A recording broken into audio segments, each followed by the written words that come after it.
एपिपिएल दोलोनि जि आदर्श जों प्रमद बर'खौ मालाबाबो एंगारनानै खामानि मावनो हानाय नङा होननानै आं सानो आरो हाग्रामा महिलारि सारा जे दिनैनि बे थासारियाव गावनि देबोरगाव समस्तियावनो जेननो थांगासिनो दं खाम्फा बरगयारिजों बे दिनैनि दिनाव रोखा जानानै फैदों। ओरैबायदि नेनानै दङ नामा जे गाबोन समफोर खाम्फा बरगयारिया देरहाखांनायनि उनाव नोंथांनो जाहाथे खाम्फा बरगयारिया देबोरगाव समस्तिखौ हेगारना गालाङो? हाग्रामा महिलारिया मोननैबो समस्तियाव देरहाया। गावसिनि मानसियानो फ्लेक्स सावो, बिनिफ्राय एपिपिएलखौ बरनाम होयो। गावसिनि मानसियानो बबेबा न'खौ बुख्रेबो, एपिपिएलनि मानसिखौ बरनाम होयो। गावसिनि मानसियानो गारिखौ बुख्रेबग्रोयो, दायखौ खालायग्रोयो, बिथांमोना जाबसिनो एपिपिएलनो। बेफोर जाबाय बिपिएफनि एकदम केरेक्टार। बिथाङा बे टिएलसिसि चेयारमेन जासेयावबो थासेयावबो बिथाङा बोरै प्रमद बर'नि सायाव प्रश्न फैखो, बोरै प्रमद बर'खौ आसि थुनानै बाथ्रा बुंखो आं बुजिनो मोनाखै। आरो प्रमद बर' गैयाब्लानो जे 26टा जनगोष्ठीनि गेजेराव नांलाय खमलाय बुलाय सुलाया जाबाय थागोन। खुलुमबाय। बिटिसिआव दायो राजखान्थिनि दुंहाव थासारि बारगासिनो दङ। जिहेतु बिटिसि बिसायख'थिया 22 सेप्तेम्बराव जागोन आरो 26 सेप्तेम्बरावनो बिनि फिथाइया बा रिजाल्टखौ फोसावगोन। दा बे लेखायैनो गोबां राजखान्थि हान्जाफोरा इउपिपिएल, बिपिएफ, बिजेपि बायदि बायदि राजखान्थि हान्जाफोरा गुबुन गुबुन ओनसोलाव गुबुन गुबुन जायगायाव थांनानै दायो राजखान्थिनि जिथु बिसायख'थिनि जि फोसावथिं मेल बेखौ खालामगासिनो दङ। थिग जों बेबायदियैनो देबोरगाव बियाबनि इउपिपिएलनि दैदेनगिरि बिथांनियाव जोङो दङ बा बिथांजों दङ। जों बिथांनिफ्राय माखासे खोथा मोनथिनो नाजागोन, जिहेतु देबोरगाव बियाबाव मा थासारियाव जाना दङ आरो बोरैहाय बिथांमोना बिसायख'थि गेलेनो नागिरदों बिनि सायाव जों मोनथिनो नाजागोन। जिहेतु गोलाव सम बेहाय हाग्रामा महिलारिया देबोरगावनिफ्राय बिटिसिनि चिफ जादों बा बिपिएफ हान्जानिफ्राय बिथाङा प्राय 20 बोसोर एमसिएलए महरै बिथाङा देरहाबाय थादों। नैबे समाव माने बिपिएफनि दैदेनगिरिफ्रा हाग्रामा महिलारिया देरहागोन देरहाया बिनि सायावबो जोङो फोरमायनो नाजागोन बा मोनथिनो नाजागोन। दा बे समाव सिगांग्रो नोंथांमोननो जोङो इन्ट्रडक्सन होनो नागिरबाय, जिहेतु इउपिपिएलनि सासे गोख्रों दैदेनगिरि अशक गयारी आदा बिथांखौ बे समाव जों बड'लेण्ड टाइम्सआव बरायग्रोदों। खुलुमबाय बड'लेण्ड टाइम्सखौ। दिनै नोंथांमोना नैबे राजनितिनि जि फोथारखौ लानानै जि मोनसे दुंहाव जि मोनसे दा राजनितिनि जि मोनसे बारहावा बारबाय थादों बेखौ लानानै नोंथांमोना आंनि सिगाङाव माखासे बाथ्राफोरखौ मिथिनो थाखाय फैदों। बिनि थाखाय नोंथांमोनखौ धन्यबाद होदों। देबोरगाव समस्तिया दायो हाई भल्टेज माने बिजाथिफोरनि गेजेराव दायो कन्टेस्ट जालायनो थांगासिनो दङ। इउपिपिएल, बिपिएफ बेबायदि गोख्रों गोख्रों दैदेनगिरिफोर आरो मोनसे समाव बिपिएफनिनो माने फैसा मोनसे बिखुंनिनो मोनसे माने पार्टिनिनो दैदेनगिरिमोन बिथांमोना, जिहेतु हाग्रामा महिलारि बिपिएफनि आरो दायो इउपिपिएलनि खाम्फा बरगयारी बिथांमोननि गेजेराव दायो जुद्ध जानो थांगासिनो दङ बा देबोरगाव समस्तियाव। दा बे समाव नोंथाङा बोरै हायनांदो सिनारिखौ? दिनै देबोरगाव समस्ति हिसाबै देबोरगावआ दिनैनि दिनाव देरहानायनि मोनसे जि रिकभारि बे खामानिया जाबाय थादों आरो बेबायदिनो जोंबो दर टु दर प्राइमारि टु प्राइमारि मोनफ्रोमबो लेभेलाव जोंनि मोनफ्रोमबो जोंनि टिम वार्कारफ्रा खामानि मावबाय थादों। थिग बेबायदिनो आंबो खामानि मावबाय थादों आरो दिनै सियर मोनसे जानानै फैबाय जे 10 नं देबोरगाव समस्तिया जिहेतु 22 बोसोर जोंनि मानगोनां हाग्रामा महिलारि सारा जि बे समस्तिखौ बिथांनि दखलाव लानानै दोनदोंमोन, बे दखलाव लानानै दोननाया जे फैगोन 22 तारिखनि जि सेप्तेम्बराव जानो गोनां जि बिटिसिनि इलेक्सन, बे इलेक्सननि बे 22 तारिखनि जारिमिनखौ 22 बोसोरनि जारिमिनखौ 22 तारिखआव मा होनदों इउपिपिएलआ जे मोनसे रिकभारि खालामनो थांगासिनो दं बे दिनै मोगथां महराव मोनबाय। आरो दिनै जोंनि गेजेराव खाम्फा बरगयारिया इउपिपिएलनि सासे बिजाथि हिसाबै दिनै देबोरगावआव गसंदों आरो बिपिएफनिफ्राय जोंहा मानगोनां माने बिटिसिनिनो माने बारग' चिफ जोंहा माने हाग्रामा महिलारि सार आरो बेजों लोगोसे कंग्रेसनि सासे बेक्ति आरो बिनिफ्राय निरदुलै जोंनिफ्रायनो बिथाङा मा जाहोननि थाखाय दुखु मोननानै बिथाङा दिनै उदां बिजाथि हिसाबै गसंदों, बिथांनि नामानो जाहैबाय बुद्धदेब मोसाहारि बिथां। दा आं सानो बेहाय उदां बिजाथि हिसाबैथ' खुनु फेक्टर जानाय नङा आरो कंग्रेस हिसाबैबोथ' खुनु जोंहा बे प्रभाब गैखाया। खिन्थु दिनै जुद्धआ जागोन बिपिएफ आरो इउपिपिएलनि गेजेराव। दा बिपिएफ आरो इउपिपिएलनि गेजेराव जेब्ला जुद्ध जागोन आरो बे जुद्धआ दिनै हाग्रामा महिलारि सारा जे दिनैनि बे थासारियाव गावनि देबोरगाव समस्तियावनो जेननो थांगासिनो दं खाम्फा बरगयारिजों, बे दिनैनि दिनाव रोखा जानानै फैदों। मानोना दिनै खाम्फा बरगयारि सार हिसाबै बिथाङा गोबां अभिगता मानसि आरो बिथाङा मोनसे समाव गोलाव सम बिथाङा BPF जोंनो खामानि मावदोंमोन BPF नि स्ट्रेटेजि BPF नि प्लान पलिसिफोरखौ बिथाङानो खालामदोंमोन आरो बिथांनि माखासे साजेसननि गेजेरजोंनो दिनै माने BTC आ जाबोदोंमोन होननानै जों बयबो मिथिगौ आरो दिनै बिथाङा फैनाय लोगो लोगोनो दिनै BPF आ दुरबलता जादों जों बेखौबो नुनो मोनदों दा ओंखायनो दिनै बै बेक्तिया दिनै फैनानै जोंनि EPPL खौ बिथाङा मदद होफैनायजों लोगोसे दिनै जोंनि 22 बोसोर जि जारिमिनाव थानाय मोनसे हाग्रामा महिलारी सारनि आखायाव जि थानाय मोनसे दखल जानानै दङ बे समस्तिया दिनै 40टा समस्ति होनना बुंब्ला प्रथम देबोरगाव समस्ति होननानै बयबो रायखांनांगौ गोनां जायो मानोना बियो बारग' शिबनि मोनसे समस्ति बे बारग' शिबनि समस्तिखौ बारग' डिपुटि चिफ खाम्फा बरगयारिया नैबे 22 तारिखनि गेजेरजों प्रमाण खालामनो नागिरदों जे स्पष्ट भाबै हाग्रामा महिलारी सारा माने देग्लायनि इलेक्शनाव BTC इलेक्शनाव 2025 नि BTC इलेक्शनाव मा होनदों EPPL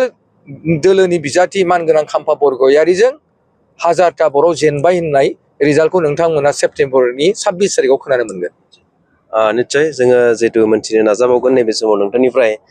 बिसायख'थिया जेतु खाथिनिफ्राय खाथि मोनहैब्ला माखासे बिजों बे बाथ्रा दानलायनाया गोबां जायो थिग बेबायदिनो दायो हाग्रामा महिलारिया लानायनिफ्राय लानानै BPF नि माखासे दैदेनगिरिफ्रा बुंदों जे UPPL आ नैबे थासारियाव बा नैबे 2025 मायथाइनि BTC बिसायख'थियाव 0 जानो थांगासिनो दङ आरो बिथांमोना मोनसेबो माने मासिखौ देराया किबा के माने मोनसे मोननै बेबायदिल' बिथांमोना होगासिनो दङ दा नोंथाङा बुंनाय बायदि देबोरगावआवनो जुदि हाग्रामा महिलारि जेनेब्ला सोरनि माने बाथ्राखौ लानो बे मोनसे सोंथि जायो दा बे समाव जिहेतु नैबे समाव ओरैबायदि जागोन नामा देबोरगावनि रायजो राजाफोरनि साननाया जे हाग्रामा महिलारिया देरहायोब्ला जोङो BTC नि चिफ मोनगोन आरो जुदि खाम्फाया जुदि देरहायोब्ला सासे MCLA बा बिथाङा EM बायदिल' जाना थागोन बेखौ लानानै जे रायजो राजाफ्रा हाग्रामा महिलारिखौ देरहाहोफैनो सानगोन नामा नाय जिहेतु जोंहा चिफ मानगोनां प्रमद बर' सारानो दंखायो प्रमद बर' सारा जेब्लासिम बिथाङा बे ओनसोलाव बे BTR ओनसोलाव थाबाय थागोन BTC ओनसोलाव थाबाय थागोन अब्लासिम बिथाङा जोंनिनो सासे चिफ जानानै थाबाय थागोन आरो बे बाथ्राखौ आंल' बुंनाय बाथ्रा नङा बियो भारत सरकारनिनो मोनसे बुंनाय राव आरो भारत सरकारनि जायफ्रा दिनै भारत सरकारखौ बिथांमोना सालायबाय थादों सासन खालामबाय थादों बै बेक्तिफोरानो दिनै प्रमद बर'नि सासनखौ मोजां मोननानै बिथांनि जि सान्ति परिबेश सान्ति आदर्शखौ नुनानै बिथांमोना पुनर जे प्रमद बर' नङाबानो जे BTR ओनसोला BTC ओनसोला जे दावराव दावसिया फैफिनगोन पुनर आरो प्रमद बर' गैयाब्लानो जे 26टा जनगोष्ठीनि गेजेराव नांलाय खमलाय बुलाय सुलाया जाबाय थागोन दावराव दावसिया जाबाय थागोन बेफोर गासैफोरखौ सिन्था धारा खालामनानैनो बिथांमोना पुनर प्रमद बर'खौनो नैथि खेबनि थाखाय बिथांमोना चिफ खालामनो नागिरदों जोंनि BTC ओनसोलाव आरो बियो रोखा आरो बेहाय जों खुनु डाउट खालामनांगौनि खोथा गैया मानोना जोंहा नैबे सेप्तेम्बरनि 22 तारिखआव इलेक्शन जाखांनायनि उनावनो 26 तारिखआव जितु रिजाल्ट होगोन नोंथांमोना नुगोन जे बेहाय सिंगल मेजरिटि लानानै प्रमद बर'आ सरकार दागोन आरो बे सरकार दानायनि गेजेरजोंनो मोनसे प्रमाण आरो नोंथाङा बुंबाय थादों जे जिहेतु हाग्रामा महिलारी सारा देरहागोन हाग्रामा महिलारिया मोननैबो समस्तियाव देरहाया 14 चिराङावबो बिथाङा देरहाया आरो नैबे माबायावबो जोंनि 10 नं देबोरगाव समस्तियावबो देरहा मानोना मोननैबो समस्तियाव खाम्फा बरगयारियानो देरहागोन मानोना खाम्फा बरगयारिया बेसेबां शक्तिशाली नेता आरो बिथाङा सोरबा MCLA EM खौ लब जानानै बिथाङा जोंनियाव इलेक्शन गेलेनो फैयाखै बे जाबाय जोंनि हाइकामान्डनि मोनसे इन्सट्राक्शन हाइकामान्डआ बिथांनो बिथोन होदों जे नोंथाङा मोननैबो समस्तियाव गेलेनांगौ आरो नोंथांनि फायदा बेनो जे नोंथाङा जेरैखि जाया फैगोन समाव हाग्रामा महिलारिखौ जुदि BPF दिनैनि दिनाव जुदि जों BTC ओनसोलनिफ्राय गैया खालायनांगौबा फोजोबनांगौ जायोब्ला जों सिगाङावनो टारगेट लानांगोन हाग्रामा महिलारिखौ जों मोननैबो समस्तियाव फोजोबनांगोन अब्लासो मा होनदों BPF नि माने आदर्श BPF नि नीतिफ्रा लासै लासै गोमालांगोन आरो जेब्लासिम BPF आ जेब्ला गोमालांगोन EPPL नीतिजों सोलिगोन अब्ला बे ओनसोलाव बे जायगायाव BTC ओनसोला सुन्दर भाबै मा होनदों प्रमद बर'नि नेतृत्वआ गैयाब्लाबो 20-25 बोसोरा जोरगोन आरो बिनि गेजेरजोंनो बे गासैबो थासारिखौनो नायनानै जोंनि दिनै जाखांबोनाय लाइमोन सेंग्रा सिख्लाफ्रा बेखौनो लुबैदों आरो दानि थासारियाव बिथांमोना बयबो साननो हनो गोरों बुद्धिजीबी इन्टेलेक्सुयेलफ्राबो बेखौनो सानदों जे प्रमद बर'खौनो जोंनो गोनां आरो प्रमद बर'आ थायोब्लासो BTC आ सेफ जागोन प्रमद बर'आ थायोब्लासो जोंनि ओनसोलाव मा होनदों जौगानाया फैगोन प्रमद बर'खौ जों लाबोबासो प्रमद बर'नि गेजेरजोंसो सान्थि परिबेसा फैगोन प्रमद बर'खौ जोङो सरकाराव लाबोफिनबासो 26टा जनगोष्ठीनि अनलायनाय मोजां मोनलायनाया थागोन प्रमद बर'खौ जोङो लाबोफिनोब्लासो सरकाराव प्रमद बर'नि नीतिजों जों खारोब्लासो जोंनि लाइमोन सेंग्रा सिख्लाफ्रा जायफ्रा दिनै जोङो बेकार जेंनायाव दङ बिथांमोना गासैबो इंगेज जागोन होननानै दिनै मोनसे प्रुफ जानो थांदों आरो दिनै बे मोनसे रोखाबाव प्रमद बर' थायोब्लासो जोंनि आइजोफोरा जौगानाय आइजोफोरा दैदेनगिरि आइजोफोरा जिखिनि बिथिङाव खामानि मावा मानो बिथांमोना मोनसे प्लेटफर्मनि गेजेरजों आवगायलांनो हागोन बिथांमोना प्रमद बर'नि मोनसे आइडियलजिजोंसो खारबाय थादों बे समाव आङो नोंथांनियाव सोंनो लुगैबावदों जिहेतु राजखान्थिनि जिथु बारहावा बारगासिनो थानाय बे समाव जोङो नोंथांनो मोनथिनो नाजाबावगोन जिहेतु फैबाय थानाय जिथु बिटिसि बिसायख'थियाव मा कारनाव प्रमद बर'खौ रायजो राजाफोरा लुगैदों आरो हाग्रामा महिलारि बिथांखौ मा कारनाव रायजो राजाफ्रा बे समाव लुगैफिनाखै बा लुगैथाराखै मानो थाखाय हाग्रामा महिलारिखौ बे बिटिसिनिफ्राय नांला होननानै बिदाय होदों थांनाय 2020 मायथाइयावनो आरो फैबाय थानाय समावबो जितु बिदाय होनो थाखाय नोंथांमोना बुंनायनि बाथ्रा बुंबाय थादों मा कारनाव नाय प्रमद बर' सार आरो हाग्रामा महिलारि सार सानैनि गेजेराव जेब्ला जों फसंनानै दोनगोन बिथांमोननि गासैबो गुनि गियानि साननाय हनाय बिथांमोननि आदर्शफोरखौ नायगोन हाग्रामा महिलारि सारनि जि आइडियलजि प्रमद बर'नि जि आइडियलजि बियो आलाग आलाग प्रमद बर'नि आइडियलजिया जाहैबाय गासैबो जनगोष्ठीखौ लानानै बिटिआर ओनसोलाव गावनि बर' माहारिखौ सिगाङाव दोननानै खामानि मावनाय आरो जेब्लायबो बिथाङा शान्ति प्रियनि गेजेरजों जोंनि बिटिसि ओनसोल बिटिआर ओनसोलखौ मारै जोङो बुहुमनि गेजेराव मोजां मोनसे पर्जानि गेजेरजों बयबो सिनायनो हायो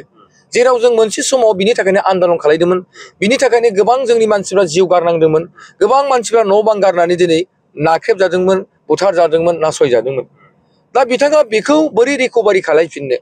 आरो बे रिकभारि खालामनायनि थाखायनो बिथाङा दिनै जाया लोङा दिन राति बिथाङा सानफ्रामबो बिथाङा दिनै पाब्लिकनि गेजेरजों जोंनि लिडारफोरजों सावरायनानै खामानि मावबाय थादों नाथाय हाग्रामा महिलारि सारा बिथाङा सानाव मिटिं खालायबाय बिथाङा हरनि 8टा 9टा जाबाथाय खुनु पाब्लिक बेसजों बिथाङा लोगो हमला ना लिडारजों बिथाङा मोनसे मोजां पलिसि लानानै आवगायलांनो नागिरनाय बेबायदि खामानिफोरखौ बिथाङा मावा बिथाङा बे समाव लोंनाय जानायजों बेस्थ' थाबाय आरो बिनि उनाव बिथांमोना बिथांनि बे आइडियलजिया मा होनदों साबजाथाव नङा आरो बिथांखौ दिनै बेनि थाखायनो लाबोआखै जोङो दिनै बे माने 5 बोसोराव मोनसे बयहाबो मोनसे फोथायनाया फैदों जेब्ला नैबे 5 बोसोराव प्रमद बर'आ जेब्ला सरकार सालायदों ना जोंनि गेजेराव सोरबा थैनांदों ना सोरबा जोंनि गेजेराव बुलाय सुलाय जानांदों जोंनि गेजेराव सोरबा न' बां गारनानै माने खारनांदों ना जोंनि गेजेराव सोरबा न' बां सावजादों रावबो सावजायाखै बे मोनसे रोखा फोरमान जानानै फैदों मानि थाखाय बिथाङा मोजां सासन खालामनो थाखाय आरो बे 5 बोसोराव बिथाङा गोबां